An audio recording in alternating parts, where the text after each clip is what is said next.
नमस्कार मित्रांनो, मी किरण आपल्या फोडणी चॅनलमध्ये पुन्हा एकदा तुमचं खूप मनापासून स्वागत करते। आणि मी चालले आता वाळकेवाडीला, म्हणजेच आमच्या गावाला। तर माझं एक छोटंसं काम होतं, त्यानिमित्ताने आम्ही वाळकेवाडीला चाललो। तर म्हटलं तुम्हाला देखील वाळकेवाडी हे गाव कसं आहे हे दाखवावं, आणि तिथेच ना आता जत्रा देखील भरणार आहे हे लक्षात आल्यावरती म्हटलं ती देखील तुम्हाला दाखवता येईल। आम्ही आता उमरखेडमधून नांदेड जो हायवे आहे तिथे चाललोय। तर आता हे जो आहे तो उमरखेडमधून निघाल्यावरती हायवेवरती जाण्याचा रोड आहे, आणि आपल्याला हदगावमध्ये गेल्यावरती हदगाव तामसा या रोडनी जायचंय। तर सर्वात पहिले आपण हदगाव ज्या साईडला आहे तिकडे जाऊया। तुम्हाला माहीतच असेल आपण केदारगुडाचा सुद्धा व्हिडिओ केला होता, आणि केदारगुडाला जाताना तामसा या रूटने गेलो होतो, तर त्याच रूटने आपल्याला जायचंय।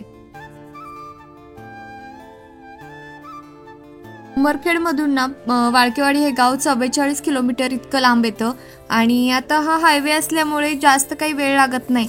पण आम्ही जेव्हा कोल्हापूरला राहायला होतो, आता हे हायवे झालेले आहेत, पण तिकडे जेव्हा राहायला होतो आणि गावी कधीतरी येत होतो तेव्हा रस्ते झालेले नव्हते आणि सिंगल रोड होता।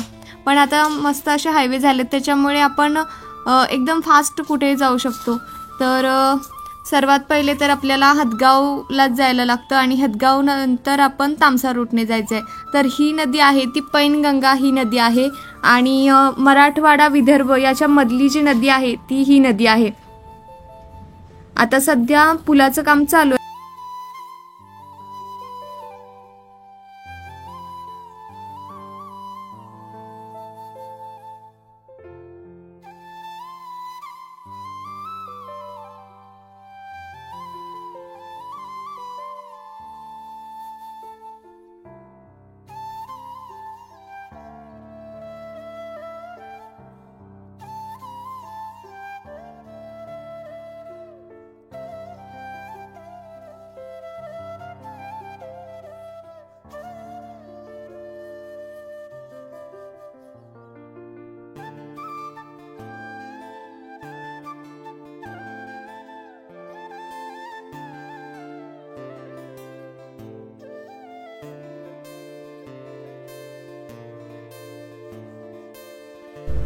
आपण आता ना हदगावमध्ये आलोय, आणि हदगावमधून आम्ही कशा रूटने जाणार आहे, कोणत्या रूटने जाणार आहे ते तुम्हाला सांगते।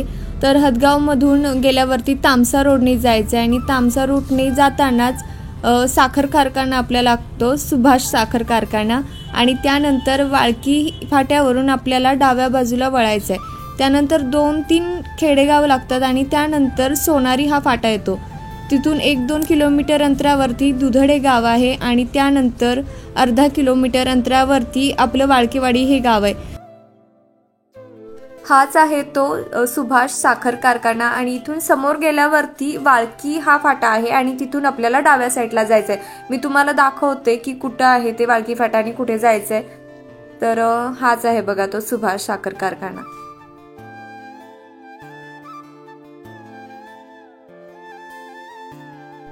समोर आल्यावरती हे आहे वाळकी फाटा, आणि इथून आपल्याला डाव्या साईडला जायचंय। तर इथून आपण आता डाव्या साईडला जाऊयात।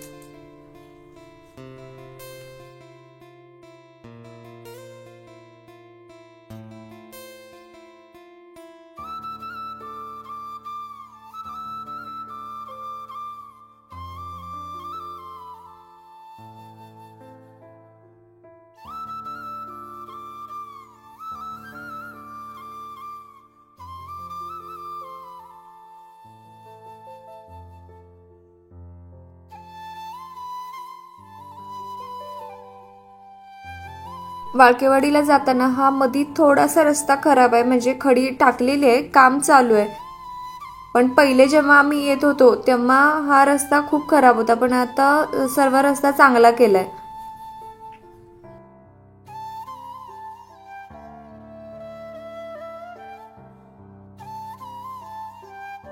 आता आम्ही सोनारी फाट्यावरती आलोय, आणि डाव्या साईडला हिमायतनगर आहे, उजव्या साईडला नांदेड आहे, आणि आपल्याला सरळ एकदम स्ट्रेट दुधडकडे जायचंय। तर इथून आपल्याला स्ट्रेट जायचंय, इकडे तिकडे कुठेच वळायचं नाहीये।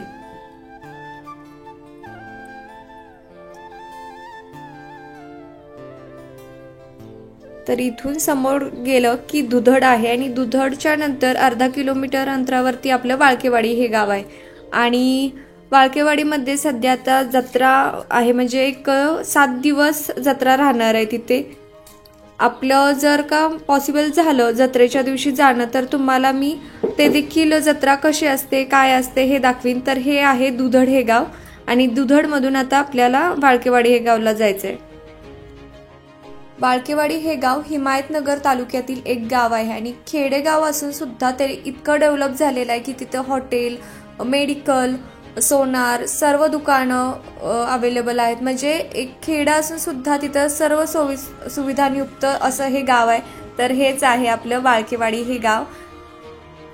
आणि आता यात्रेमुळे तर तयारी सुरू आहे, त्याच्यामुळे जोमाने इथं दुकाने, खाऊची दुकाने सर्व काही येत आहेत. तर इथून हे समोर दिसते ते हनुमानाचं मंदिर आहे आणि त्याच्या समोरच आपलं घर देखील आहे. तर आपण घरी जाऊयात, आपलं काम करूयात आणि त्याच्यानंतर रामबापू महाराजांना जाऊयात. इथे जी यात्रा होणार आहे, जो सोहळा होणार आहे, तो 16 फेब्रुवारीपासून 22 फेब्रुवारीपर्यंत मोठा सोहळा होणार आहे. तर तो सोहळा म्हणजे हरिभक्त पारायण महाराज रामबापू मेटकर महाराज यांच्या पुण्यतिथीनिमित्त दरवर्षी खूप मोठ्या प्रमाणात इथे यात्रा होते, मोठी यात्रा होते. परंतु यावर्षी कलशारोहण सोहळा सुद्धा होणार आहे व 108 कुंडांचा यज्ञ 7 दिवस चालणार आहे. आता आलोय आपण आपल्या रामबापू महाराजांच्या मठामध्ये. खूप मोठा असा सभामंडप इथे आपल्याला पाहायला मिळतो. आपण सर्वात पहिले तर रामबापू महाराजांचे दर्शन घेऊयात. रामबापू महाराजांच्याच तिथे त्यांच्या मुलाची देखील समाधी आहे. तर सर्वात पहिले आपण रामबापू महाराजांचं दर्शन घेऊयात. पहिले हे मंदिर इतकं मोठं नव्हतं, अलीकडेच हे काम पूर्ण झालंय. रामबापू महाराज हे आदिवासी समाजाचे श्रद्धास्थान आहेत. आदिवासी समाजाचे तसेच नांदेड जिल्ह्यातून नाही तर पूर्ण महाराष्ट्रातून म्हणजेच अख्ख्या पंचक्रोशीतून भाविक इथे फार श्रद्धेने येत असतात. मंदिराचं काम खूप सुंदर प्रकारे केलेलं आहे. मंदिरामध्ये आलं की प्रसन्न वाटतं आपल्याला आणि यात्रेनिमित्त खूप लोक इथे येत असतात. 7 दिवस इथे थाटामाटात यात्रा साजरी केली जाते.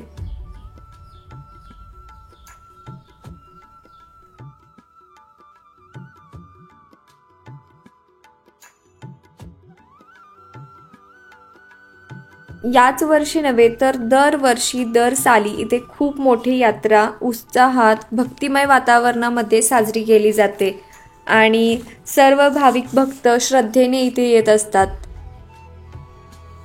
मी माझं काम असल्यामुळे यात्रेच्या आधीच आले होते. तर यात्रेची जय्यत अशी तयारी सुरू आहे आणि मला जर यात्रेच्या दिवशी यायला जमलं तर मी नक्कीच तुम्हाला यात्रा किती मोठ्या थाटामाटात साजरी केली जाते हे नक्की दाखवीन.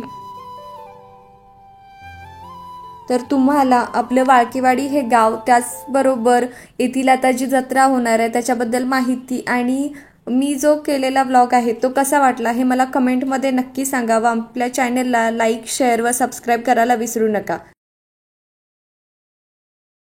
तर मी आता आपल्या रामबापू महाराजांचं दर्शन घेते व थोड्या वेळाने पुन्हा उमरखेडला जाण्यासाठी निघणार आहे. तर उमरखेडला जाता जाता मी तुम्हाला दाखवीन की कुठे 108 कुंडांचा यज्ञ होणार आहे, त्याचबरोबर कुठे भाविक भक्त राहतील ही जी सोय केलेली आहे ती सुद्धा दाखवते. तर इथून जे समोर मंडप दिसतोय तिथे 108 कुंडांचा यज्ञ होणार आहे. आपण त्या रूटने जाऊयात आणि तुम्हाला ते सुद्धा दाखवतो की कुठे होणार आहे. हे जे समोर हिरवी मेट आणि मंडप घातलेला आहे तिथेच 108 कुंडांचा यज्ञ आणि राहण्याची सोय होणार आहे. खूप आधीपासून तयारी सुरू आहे. तुम्हाला माझा आजचा व्लॉग कसा वाटला आणि आणखीन असे व्लॉग पाहायला आवडतील का हे मला कमेंटमध्ये नक्की सांगा आणि आपले व्लॉग असेच पाहत राहा. सो आजचा व्हिडिओ मी इथेच थांबवते. पुन्हा भेटूयात एका नवीन व्हिडिओमध्ये. तोपर्यंत चला बाय बाय.